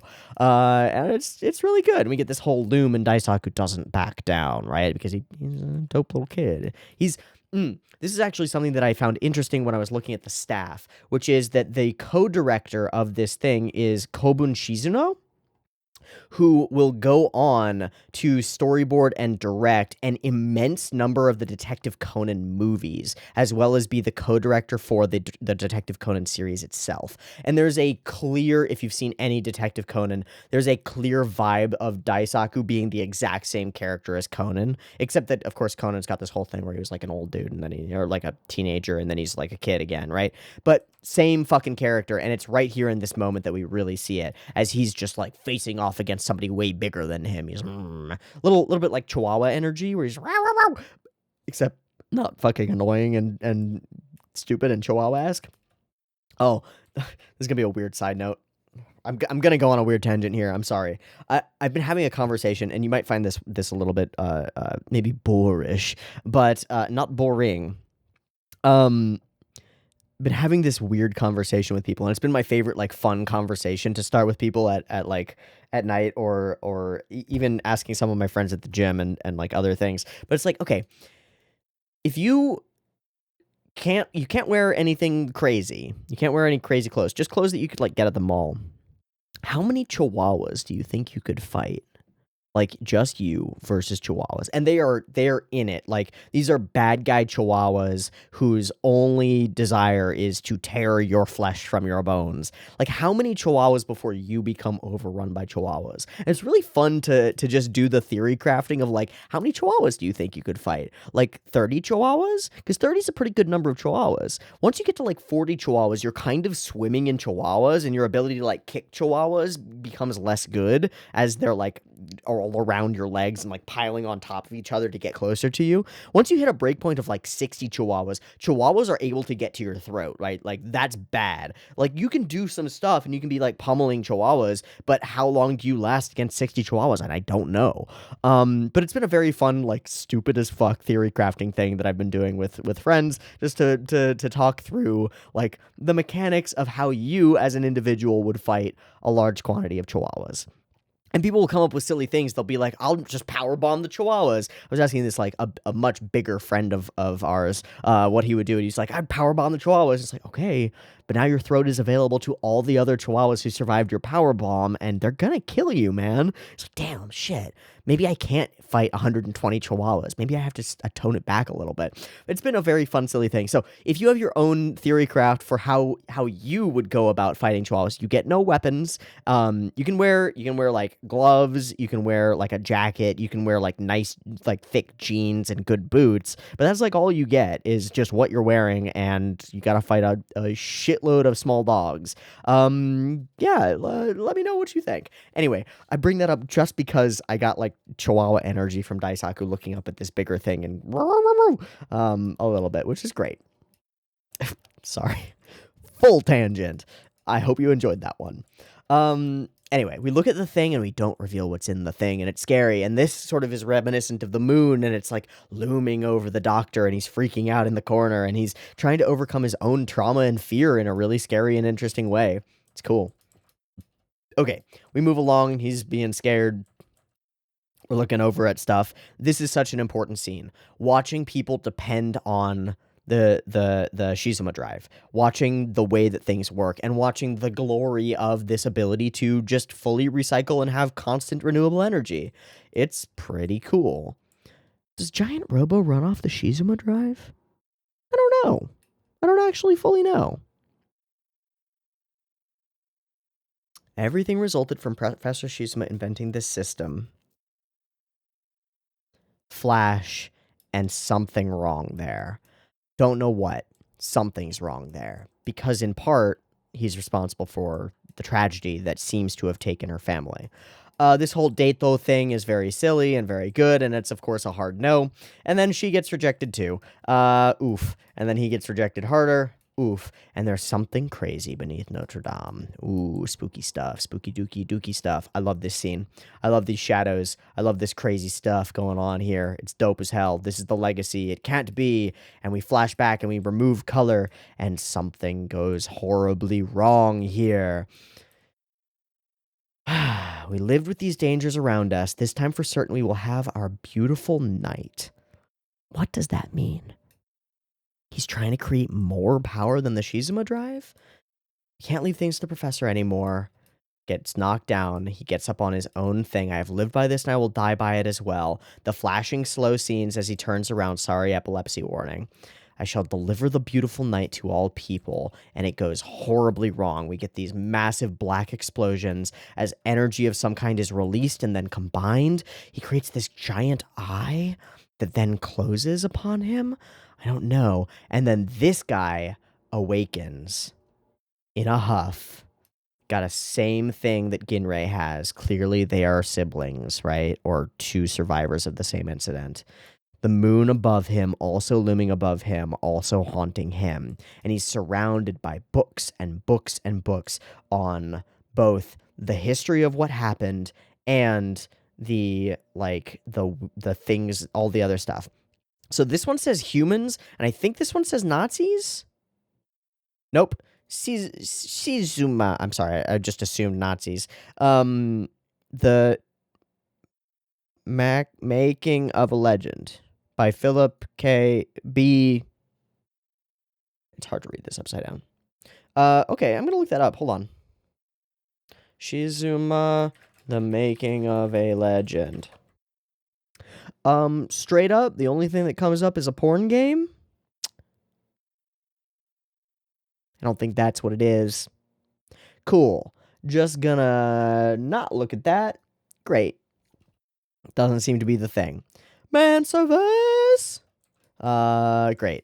And Detective Boy doing detective things. Love the lighting of the whole scene. Love that we set up that there are these windows of a train underneath him, and I was worried immediately that he was going to step through one accidentally and get his leg torn up, but then he bashes through it on his own. Gets into a place, finds the secret lab, gets to see some crazy stuff, gets to realize some shit is going whack, and this guy is repeating the problems of the past. Our characters run into each other. Oh, I guess it's Shizuma. I'm an idiot. It's the fucking Shizuma drive. Making of a legend. It's just hit. All right, I'm dumb. And these two, Ginrei and him, being raised, it seems, by Funfokla. What's up with that? I don't know. It's something interesting, though. And how did they end up in such different paths? Is Ginrei a bad girl? I mean, she a baddie, but not like that. How do the waitresses get between things? Do they drive on boats to get to the different, like, little... I don't know. It's cool. Disgusting. Wonderful. Cleaning up giant Robo. Talking about stuff. And having a much more serious conversation about the nature of this boy and all that stuff. And when shit hits the fan, they come running, and it's wonderful. Again, I got contrast, light and shadow, framing, composition. It's all over the place. And super crazy wuxia jumping around, lots of powers. 1,000 dudes jump on you with spears and you knock them all back, and you fight with your cigar, and you and the cloaked man behind you are all fighting through these alleys and corridors and driving cars, and it's like steampunk wuxia, missiles and rockets and fucking fire. The fire is so crispy all the way through. And there are a bunch of examples that we've missed. But like skating through flames, it looks like sliding around. I don't even know, man. Fighting off dudes in tractors and stuff. What the fuck? It's so rad. There's so much going on. I don't know what this guy's powers are, but he seems to just be able to manifest either slices of force or like, because we get these like chopping motions. As he creates this stuff. And again, we get those like Lupin-esque big hands that make the character stand out really well. Big creepy smile. He's got the eyebrows that match his mustache and just create layers of insanity. And this eye patch that's like hooked into his body. It's so rad. And the boys are here, and the boys are fighting, and the boys are ready. And he breathes alcohol onto his fists and used that as his What? It's rad. It's sick. It's super sick. But of course, the cloaked man behind him is just watching the whole time. And we don't know what he'll actually do. It's cool. Okay, so we look at the thing. It's definitely different. And we get some weird version of the flashback where we transition between these characters a bunch. And we show different characters morphing into other characters. And he says, I'll reveal everything. I'll tell you everything that's going on. Just fucking save me. A big robot comes, and a bigger robot boy goes on his own to fight. Everybody's in a bad situation. Everybody's in a pinch. Robo is inbound, and that is our cliffhanger for episode 1. And what a cliffhanger it is. Okay. Style, substance, pacing, ideas, thoughts, weirdness, insanity, fire, explosions, big robots fighting other big robots, big train robots fighting other big robots, human people fighting other human people, but with superpowers, cool kids, uncool adults, cool adults, uncool kids. No, there aren't any uncool kids. There's tons of shit going on here. It's actually amazing to me that all this shit is just crammed into this 55 minutes. It's not even 55 minutes. It's like 50 because it's all up until this point of cliffhang. And then it's like a little bit of what's going to happen next time. Some crazy shit, it looks like. And then big ass, long ass ED.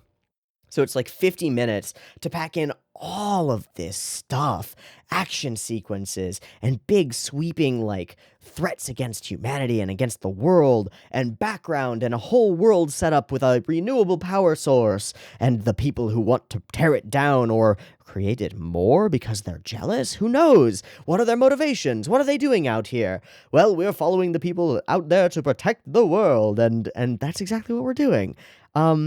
I think this is rad as hell. I think that the pace and style and flow of this is some of the best shit that I've seen in weeks and weeks and weeks and weeks. Which is saying something because we watch a lot of shows, right? This has been super fun. I'm going to pull it up on Sakagaburu. Because I can. Okay, Giant Robo. And then I have to do source hashtag 01. Oh my god, there are so many.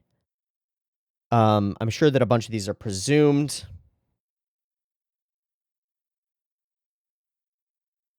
But I'm gonna pull it up. We're gonna go through them quickly, and we're probably not gonna watch through all the length of the clips. We're just gonna get an idea of what each clip is, and if it's really rad, we'll look at it again.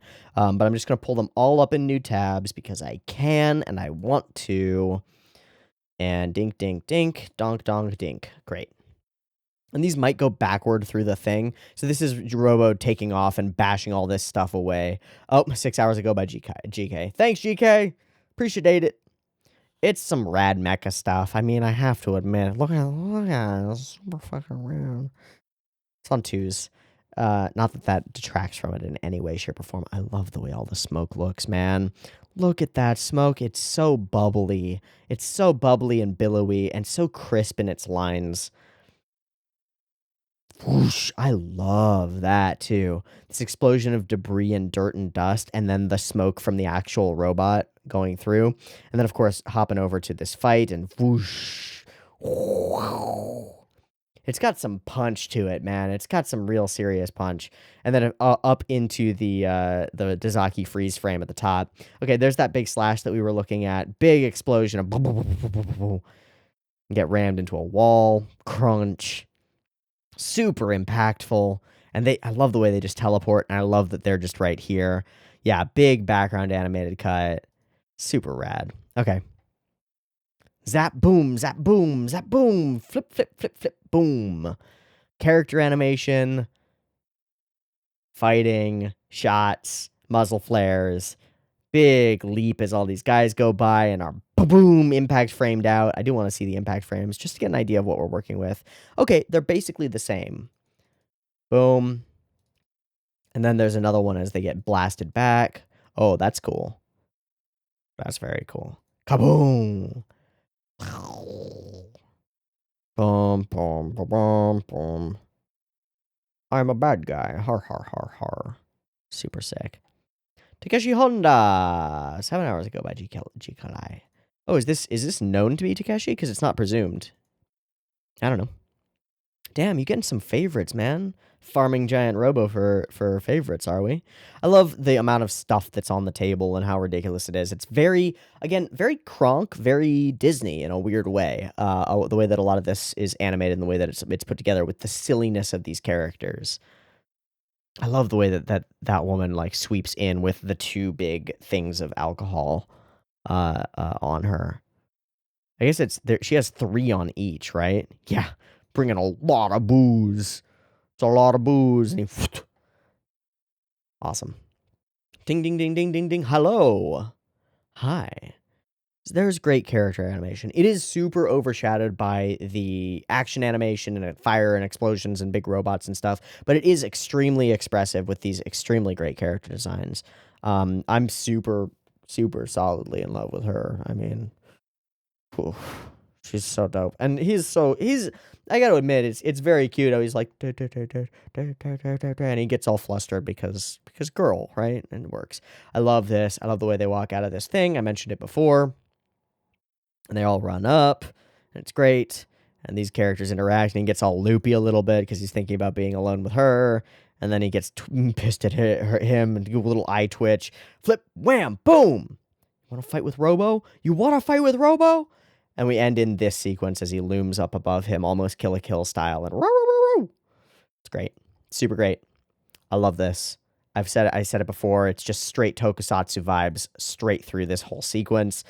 You know, things cracking, lights flickering, kind of lurching forward as this giant robot as it bursts through stuff and then finally is revealed. Fight. Oh, yeah, it also becomes this spinning, whirling blade of death. I forgot about that shit. God, I even forgot about that. And he just tells it to punch, and it's like... I love that sound effect, by the way. The one where Robo does a thing. Look at this crispy-ass fire. No edges on this fire. Get the core. Totally destroy the thing. Look at these explosions. Look at that shit. God damn. God damn. Absolutely awesome. Okay, this is the takeoff sequence. All the fire, all the smoke, all this stuff. Just the sheer joy of this kid getting to play with his robots. Let's go, Robo! And away we go. It doesn't feel dated at all. It feels so modern. I think it feels super modern. Maybe that's because I'm watching Gundam and Gundam feels dated, right? And then this feels so much more crispy than something like Gundam. Oh yeah, the way that one of these explodes as she shoots it down. Super dope. Character animation. And she's going to use her powers, and then he tells her not to. I forgot about this. It's a huge element, right? Probably her powers have something to do with the explosion thing, with the tragedy. And maybe there's like the ability that she might have to like do something else. Oh, here's that scene where we just get character legs on top of stuff as the doc is running down this train, and it starts us off on this whole train sequence, which is super rad. I love it. It's not like what I would call background animation. That's a little bit later, I think, but I love the speedline backgrounds. I really do. I think they're fantastic. And then the blood splatter in the wrong place, and it's somebody else, and boom, bam, boom, bang, boom. He's hanging off the train. Again, very like black and white film, old school action stuff. I love it. Clamber, clamber, and then it becomes it becomes all these pods that release all these dudes, and they go. It's just like stages to the battle in a really insane way. That's super cool. Okay, onward. This is listed as Hideaki Anno. Okay, I buy it. How do you know this, GK? Oh, that I buy. That I buy that too.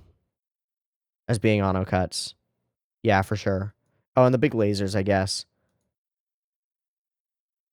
But we know that this is Anno? I would love a reference for that. I mean, it's pending moderator approval. Like, I would just love a reference for knowing that this is Anno animation, because it's very different from some of the stuff that I've seen. But also deeply similar to a bunch of Evangelion stuff. So, like, who knows? Totally could be. Ah, big old Genga. That's sick. That's super sick. Super sick layout. Super sick production. Love it. Okay, Shoichi Masuo, big explosions. This is where we get the big dark explosions, right? They're like poof, poof, poof, poof, popcorn exploding all across the... Yeah, some crazy stuff there, and some crazy impact frames and stuff. Go, go, go, go, go, go, go, go, go, go. Flash, flash, flash, flash, flash, flash, flash. Flash, flash, flash, flash. Sucking in light, it looks like, and then imploding and exploding out. I don't know. I love this scene. Big scorpion robot thing 2 years ago by Higano. It's so sick, though. Like running straight up this thing. So rad. Cool. Oh man, this whole scene of all the terror in Notre Dame in Paris. Super crazy. All these landmarks like backlit by insane fire explosions. Rad. Rad. Okay, all this mechanical shit. I have no idea. We already watched through a bunch of it, right? I have no idea who's responsible for all this mechanical shit. It's fantastic, though. I'd love to know. It's super good. And then this is listed as Akitoshi Yokoyama when he's flying around on the side of the thing. And then when she's jumping around, the big catch. Wait, what? Immediately sets up their characters, right? So crispy. All right, and cool. And that's the last cut. And let's be clear, That ain't all the cool cuts in this episode of Giant Robo. Not even close. Not even close. There are so many cool things in this episode. And also so many, like, not cuts, but individual scenes that are just really evocative and, like, really cool. Like the two characters standing around the new version of the Shizuma drive, the weird one, and their shadows are up against the walls all huge. Or what we talked about in the intro sequence with the giant castle on the hill, and the big table in front of the big fireplace in that castle. There are just a thousand cool cuts throughout this thing and a thousand cool indications that our director knows exactly what he's trying to do, and our storyboard artists know exactly what they're trying to do in terms of creating tone and setting and feel for this show. Immediately, it strikes me as something that fits together. It all seems to fit together. If I didn't know better, I wouldn't know that this was an amalgamation of other pieces of work, because the tone, flow, and style is in this sort of like crazy anything can happen kind of world, and I immediately buy into that, right? Immediately I have to buy into the fact that all these characters have powers and their powers are all going to be different, and so it makes sense that they all have different powers. Even if that's a result of them being from different places and different manga, it makes sense to me because that's just the way that they are. It's set up in the first intro sequence. It makes sense that robots can be transformed out of anything and become crazy. It makes sense that there's all this crazy steampunk technology and also these like stylistic trappings of older school stuff all mixed together, because that's a vibe that I'm familiar with. Like, that is the nature of a steampunk setting, is that you maintain, I mean, classic steampunk is Victorian England with power, right? And here it's like old school China, Japan, Hong Kong, all these Asian areas with power, with cool technology, because they have this revolution of power that they're able to use. And it's fantastic. It works really well. It all meshes together in an interesting way. And more than just the story elements meshing together, the flow of the story meshes together in a really fascinating way. Again, in large part because of the way we start in media res with a big action sequence that drives everything forward and lets us know exactly what's going on. We're not going on the mission to get the case. We are saving the dude and getting the case in the first moments, right? We got the case. What is it, is the question. Why was it worth it? Why were these bad guys willing to destroy so much stuff in order to get it and to die in order to get it? These are questions that beg answers, and they are answered as we move along through the episode in a really compelling way. I think this is a top tier first episode. We will have to see how it fleshes out as the story progresses. It strikes me as a thing where I don't think it's going to fail from here, because we've only got 7 episodes, and they are the 7 days, as far as I can tell, the 7 days that were set up before, right? And then we've got this backstory of what happened 10 years ago, and it's all going to mesh together. We've set up some villains, we've set up some good guys, we've set up a MacGuffin that they really all need for reasons. We have one of the 3. If they don't get it, they can't destroy the world. We got to play keep away. Easy plot, really straightforward, and lots of complexity available, not in our current timeline, but in the backstory timeline that will like lend complexity to our current timeline, with the relationship potential between Ginrei and the bad guy with the other thing, the necklace thing, and the relationships between all of our characters, and the potential story arc that we might have around Daisaku and growing into the power that he, great power, great responsibility, classic arc that he might have. Or we might not focus on him, and instead it will be an arc of the other characters learning to respect him for what he's capable of doing. Or it won't matter at all, and it'll just be the actionness that they take, and that will be where we get our compellingness from. Regardless, I think it's a rad first episode, and I'm super excited by it. It's absolutely thrilling all the way through, and I'm really excited to see more of this show. Hell yeah. All right, that's going to be a wrap for episode 1 of Giant Robo. I hope you've enjoyed this one as much as I have. If you want to catch the next one a little bit early, it'll be going up on Patreon the same day that this one goes up on YouTube, so check that shit out, because it'll be there. Likewise, if you want to discuss any of the cool things that you find out about this show, always the comment section is open, but if you want to do it on the early access stuff, subscribe to the Patreon and get access to the Discord where people are always talking about things. Should be fun. Cool. That's a wrap. I really enjoyed this. Hope you did too. See you next week for more. Peace.